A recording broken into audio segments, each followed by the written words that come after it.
Hãy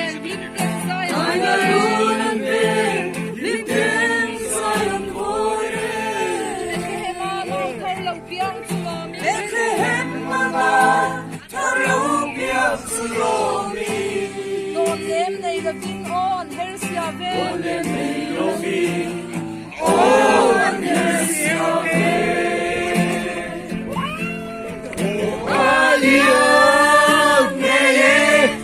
để không bỏ lỡ